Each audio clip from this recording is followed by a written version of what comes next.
আপনাদের সাথে সবথেকে বড় একটা ম্যাঙ্গো কেকের ডেকোরেশন শেয়ার করব। আমি এর আগে কখনো এত বড় ম্যাঙ্গো কেক করিনি।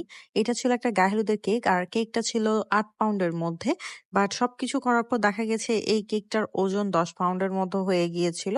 তো আমি এখানের মধ্যে হচ্ছে টোটাল ৩ টে স্পঞ্জ নিয়ে নিয়েছিলাম। নিচেরটা ৪ পাউন্ডের ছিল, উপরেরটা ৩ পাউন্ড আর একদম যেটা উপরে ছিল ওটা ছিল ১ পাউন্ডের মধ্যে।